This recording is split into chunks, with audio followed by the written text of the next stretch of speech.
Good morning, dear students. Today we are going to read another informative passage from the chapter Glimpses of India, and the name of this part is Tea from Assam, and it's written by Arup Kumar Datta. So let's know something about the author. He was born on July 2, 1946 at Zohrat, Assam in eastern India. He did his major and master's in English literature from Delhi University. He returned to Zohrat to teach English at JB College for several years before taking up writing as a full-time career. Datta made a permanent place in the hearts of children with his very first book, Kaziranga Trail, in 1978, after which there was no looking back.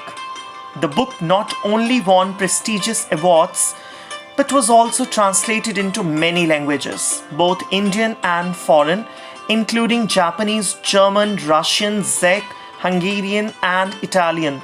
Kaziranga Trail was followed by other award-winning books, The Blind, Witness Smack, Revenge, The Lure of Shangri-La, which won a national award, and many others. Two of his books have been included in Literature of the World series by Desahi Shimbun.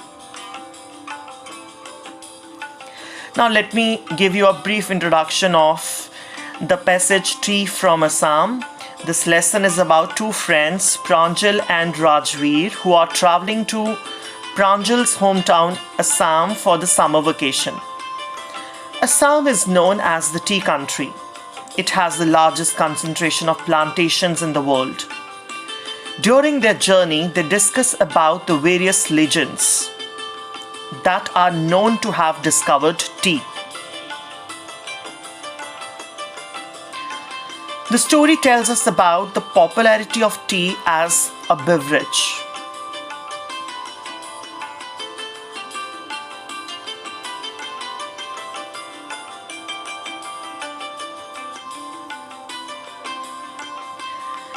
The scene is set on a train station where a tea vendor asks the two friends if they would like to buy some freshly made hot tea. They decide to have 2 cups of tea, joining almost everyone else in their compartment.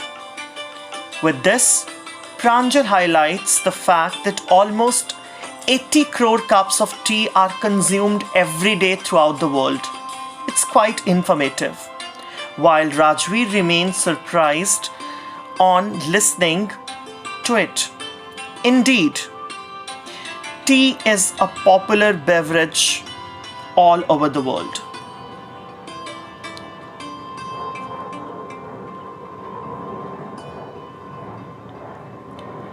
The beauty of tea gardens.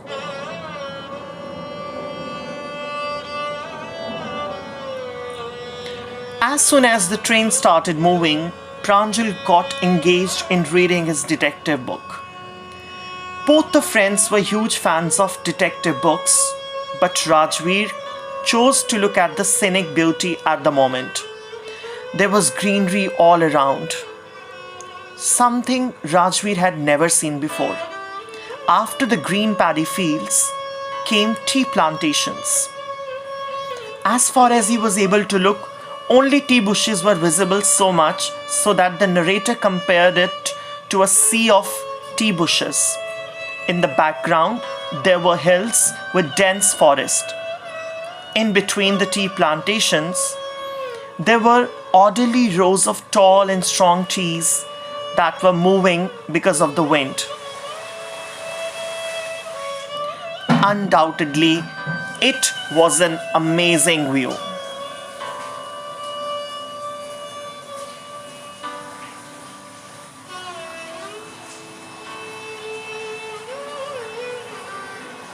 As the train was moving, next, Rajveer saw was an ugly-looking building with smoke coming out of it. It was a tea garden. Rajveer got excited, but Pranjal, who had seen all of it during his childhood, didn't match up to his friend's level of enthusiasm. Pranjal tells him that they have entered Assam, which is known as the tea country. The state has the maximum number of tea plantations in the world.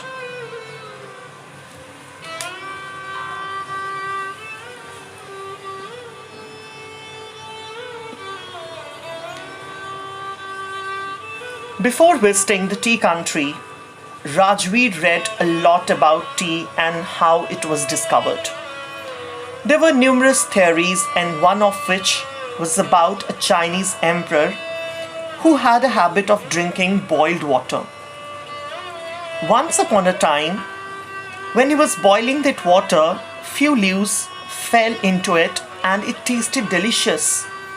It is said that those leaves were tea leaves, and it led to the discovery of tea.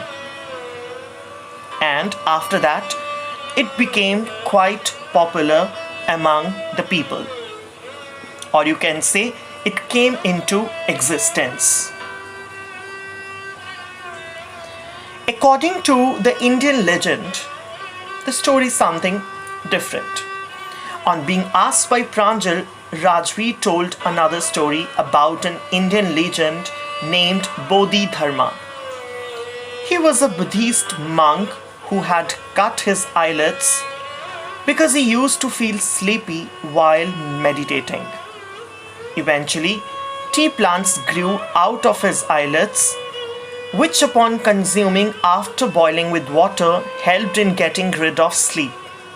Further, Rajveer highlighted a few facts that stated that tea dates back to 2700 BC and was first consumed in China.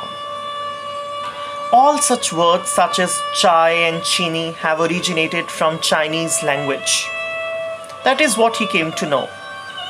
Tea was introduced to Europe quite late, in the 16th century, where it was considered to have medicinal properties.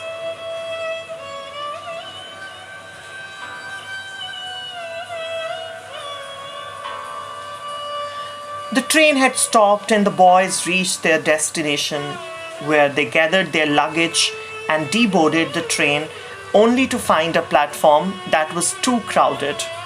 Pranjal's parents had came to receive them.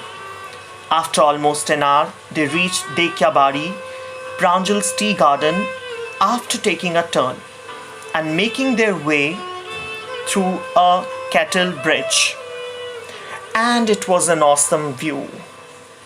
Rajveer was really surprised. He was really amazed to see this awesome view in front of him, because he had never seen this kind of place before.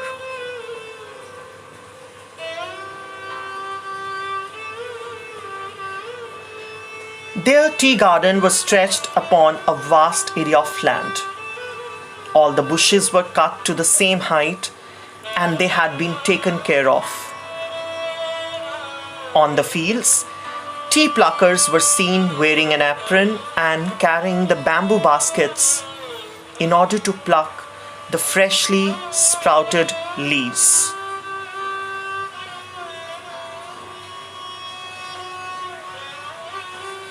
So the people were busy with their work.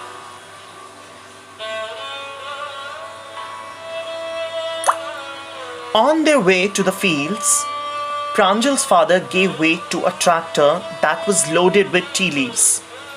On seeing this, Rajveer flaunts his knowledge by mentioning that this is the second sprouting period of the year that lasts from May to July and gives excellent yield. Pranjal's father, who seems impressed, replies,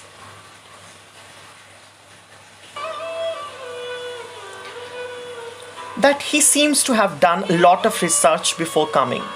Pranjal, who was excited about learning more about the amazing beverage, showed his intention for the same.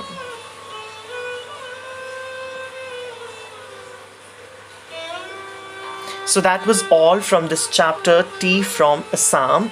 Hope you understood it. Do read the text, and in case of any doubt, feel free to ask.